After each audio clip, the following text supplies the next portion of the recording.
हाय मो बुलबुल मु आपनको गोटे सत स्टोरी कहवाक चाहूँगी मो लाइफ विषय मुझे 15 वर्षर थी से मो भाईर जड़े सांग हठात आम घर को आसिले। ना थिला मनु। देखा जमी गोरा सेमती डेंगा आ हृष्टपुष्ट। मन बहुत दुखर थिला। ब्रेकअप हो जाता बोधे। मुझे विषय किसी जान नी। बॉयफ्रेंड गर्लफ्रेंड ये सब किसी जान ना मत। से दिन राति भाई आ सांग बस मद पिउले रूम में ब्रेकअप दुख को भूलैया। देन मुझे से कौन कर देखा कारण मो मन मन भी इच्छा था टे मद पीवा। तापर मो भाई मद पी शोगले किंतु सांग बहुत मन दुखे चुपचाप बसी। मुझे कांधे हाथ रखी पचारि भाई तुम्हें कौन कांदुच? से मत कांद बंद कर टिके टाइम अनेले और कहले बुलबुल तुम्हें कितने सुंदर। पूर्वर मत एमती कहीं भी कही नथिले। सो मत बहुत भल लगिला। देन से मत कोल बस गेला करने लगिले। मु छोट थिबारु किसी जानी पारिनी एवं भाविली मो भाई बोधे से मत खेल कर। देन से पकेट रू गोटे लॉलीपॉप बाहर कर मो पार्टी रे पसईदे। मु लॉलीपॉप पाई बहुत ही खुशी हो जाती। मु कहली ए भाई केते भल मत चॉकलेट दौरान। मो भाई से भी पूरा निदरे शुई जाते किंतु मनु भाई शोवा को चाहू न। से मत कोल उठे नहीं मो रूम आड़े को चलीगले। मो रूम रे पशि से कबाट भीतर बंद करदे। मु कहली मनु भाई मत निद लगुच चल शोवा। मनु भाई किंतु मत टाणी आई पुणी कोल बस गेल करने लगिले। मत टे आश्चर्य लगे। मु कहली ये कौन कहते मनु भाई? तो मु कहली मनु भाई मत छाड़ी दियो मु शोबी। मनु भाई पचारे मु गेले कले तो भल लगुनि कि? तो मुझे चुप रही। मु भाविली बड़ पिला मानू ना कहवाटा ठीक हेनी। तो मुझे हाँ कहीदेली। मु कहली तमें भी मो भाई परिका मत गेला कर। देन से मो चॉकलेट को बाहर कर मो ओठ को चुमा देवा लगे। मु कहली मनु भाई ये कौन कर तमें रही जाओ ना चिल्ले समस्त को डाकीदेवी। मनु भाई से भी टे रागिगले आ मत टाणी टाणी नहीं मो पार्टी बंद करदे। मो पार्टी भितर हाथ पुसईदे आ मु चिल्लई पारे ना। गोटे कपड़ा आनी मो पार्टी को बंद कर बांधीदे। मु दौड़ा चेष्टा कली किंतु से मत मो हाथ गोड़ बांधिकी पकईदे से रूम रे। से भी समस्ते शुई जाते तो कहीं भी जान नी मो सहित कौन हो। मु डरी डरी खाली मनु भाई को अने थाए। देन से आस्ते आस्ते मो देह बेक सबू किस कर लगिले। मत टिके भल लगुए किंतु डर भी लगुए। से मो टॉप्स को छीड़ीदे आ मो पेटर लगे स्टार्ट कले। आस्ते आस्ते मो देह हाथ बुलाऊले आ किस करदे। मो डरिकी खाली अने थाए। मु किसी भी कहली ना। से किसी न कही मो ब्रा को खोलीदे आ मो दूध को किस कले आ चिपीवाक लगे।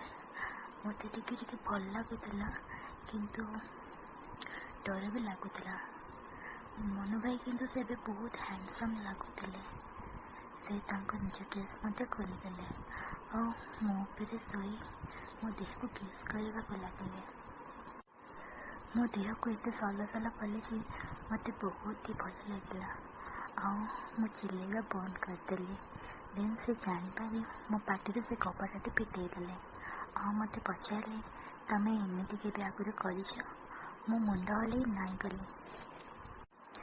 से कहले तमें एमती कले तुम बहुत भल पाठ हम। देन मु भाविबा लगिली बोधे टपर मानकर एमती ही भल पाठ हुए। मु से कथा मनु भाई को पचारि मनु भाई आम क्लास टपर कौन एमती भल नंबर रखती? तो मनु भाई कहले कि टपर माने भल नंबर एमती भी रखती आ बेसी भल नंबर रखा ते तुम सार सहित एसबू करने पड़ो। ମୁଁ ଜାଣିପାରିଲି କେମିତି ଭଲ ନମ୍ବର ରଖିବାକୁ ପଡ଼ିବ। ଦେନ୍ ସେ ଆଉ ମୋତେ କିଛି ନ କହି ମୋ ବେକକୁ ଧରି ମୋ ଓଠକୁ କିସ୍ କରିବାକୁ ଲାଗିଲେ। ତାପରେ କହିଲେ, ପାଗିଲିଟା କିଛି ଜାଣିନାହିଁ। ମୁଁ କିଛି କହିଲି ନାହିଁ। ମୋ ଦେହ ଶିହରଣରେ ଥରି ଉଠୁଥିଲା। ସେ ଲଲିପପ୍କୁ ମୋ ଦୁଧରେ ଲଗାଇ ଚିଚିମିବାକୁ ଲାଗିଲେ। ମୁଁ ତାଙ୍କୁ ପଚାରିଲି, ମନୁ ଭାଇ, ତମେ କ'ଣ ତମ ମାଆଙ୍କର ପିଇନାଅ, ମୋର କ'ଣ ପାଇଁ ପିଉଛ? ମନୁ ଭାଇ କହିଲେ, ମା ଏବେ ମୋତେ ଦେଉନାହିଁ, ତୋଠୁ ମୁଁ ପିଇବାକୁ ବାଧ୍ୟ ହେଉଛି। ଦେନ୍ ମନୁ ଭାଇ ମୋର ବଡ଼ ବଡ଼ ଦୁଧକୁ ଚିପିବାକୁ ଲାଗିଲେ ଆଉ ଚିଚିମିଲେ। ମୋତେ ବହୁତ ହି ମଜା ଆସୁଥାଏ ସେବେ, କିନ୍ତୁ ମୁଁ କିଛି କହିପାରୁନଥାଏ, କାରଣ ମନୁ ଭାଇ ମୋଠୁ ବହୁତ ବଡ଼ ଥିଲେ ଆଉ ମୋତେ ଲାଗୁଥିଲା ମୁଁ ଯାହା କହିଲେ ସେ ମୋ ପାଇଁ ରାଗିବେ। ମନୁ ଭାଇ ନିଶାରେ ପାଗଳ ହୋଇ ମୋତେ କିସ୍ କରିବାକୁ ଲାଗିଲେ ଆଉ ବେଳେବେଳେ କାମୁଡ଼ି ଦେଉଥିଲେ ଆଉ ସେ ଜାଗା ଗୁଡ଼ା ସବୁ ଚିହ୍ନ ହେଇଯାଉଥିଲା। ସେ କହିଲେ, ଆକୁ ଲଭ୍ ବାଇଟ୍ କହନ୍ତି। ଏଇଟା ଭଲ ପାଇଲେ ହୁଏ। ଭଲ ପାଇଲେ ପୁଅମାନେ ଝିଅମାନଙ୍କୁ ଦିଅନ୍ତି କିମ୍ବା ଝିଅମାନେ ପୁଅମାନଙ୍କୁ ଦିଅନ୍ତି। ତ ମୁଁ ଡରିଗଲି। ମୁଁ କହିଲି, ମୋତେ ଜୋରସେ କାମୁଡ଼ନି, ମୋତେ କାଟୁଛି। ସେ କହିଲେ, ଏଇଟା କିଛି ହେବନି ପାଗଳି, ଏଇଟା ତ ପଳେଇବ। ଦେନ୍ ମୋତେ ବୁଲେଇ ଦେଇ ମୋ ପେଟକୁ ପଛକୁ କରି ମୋ ପେଟକୁ ତଳକୁ କରି ମୋ ପିଠିକୁ ଉପରକୁ କରି ସେ ମୋ ପିଠିକୁ କିସ୍ କରିବାକୁ ଲାଗିଲେ ଆଉ ହାତକୁ ତଳକୁ ନେଇ ମୋ ଦୁଧକୁ ଚିପିବାକୁ ଲାଗିଲେ। ମୁଁ ଉତ୍ତେଜନାରେ ମୋ ଶରୀରକୁ ଉପରକୁ ଉଠାଇ ତାଙ୍କୁ କିସ୍ କରିବାକୁ ଲାଗିଲି। ସେବେ ମୁଁ ଜାଣିପାରିଲି କିସ୍ କଲେ ଏମିତି ମଜା ଲାଗେ ବୋଲି। ଦେନ୍ ସେ ଟିକେ ଟିକେ ମୋତେ ମାରିବାକୁ ଟ୍ରାଏ କଲେ। ମୁଁ କହିଲି, ମୋତେ ମାରୁଛନ୍ତି କ'ଣ ପାଇଁ? ମୁଁ କ'ଣ ଭୁଲ କରିଛି? କିନ୍ତୁ ତାପରେ ସେ ମୋ ପ୍ୟାଣ୍ଟ ଆଡ଼କୁ ଗଲେ ଆଉ ମୋ ଚଡ଼ିକୁ ଖୋଲିବାକୁ ଟ୍ରାଏ କଲେ। ମୁଁ ମନା କଲି, ମନୁ ଭାଇ କ'ଣ କରୁଛ? ମୋତେ ଲାଜ ଲାଗୁଛି। ମନୁ ଭାଇ କହିଲେ, କିଛି ଲାଜ କରିବାର ନାହିଁ, ମୁଁ ତମ ଭାଇ ପରିକା। ମୁଁ କହିଲି, ହେଲେ ମୋ ଭାଇ ତ କେବେ ବି ଏମିତି କରିନି। ସେ କହିଲେ, ମୁଁ ତମର ସିକ୍ରେଟ୍ ଭାଇ, ମୁଁ ତମର ନିଜ ଭାଇ ନୁହଁ, ତ ମୁଁ ଏସବୁ ତମେ ଦେଖିପାରିବି ଆଉ କାହାକୁ ବି କହିବିନି। ତ ମୁଁ ମନା କଲାରୁ ସେ ରାଗିଗଲେ ଆଉ ଏକଥା କାହାକୁ କହିଲେ ସେ ମୋତେ ବାଡ଼େଇବେ ବୋଲି କହିଲେ। ତ ମୁଁ ଡରିକି ଚୁପ୍ ରହିଲି। ତାପରେ ମୁଁ ସେ ଚଡ଼ିକୁ ଖୋଲି ମୋ ବିଆରେ ଆସ୍ତେ ଆସ୍ତେ ହାତ ମାରିଲେ।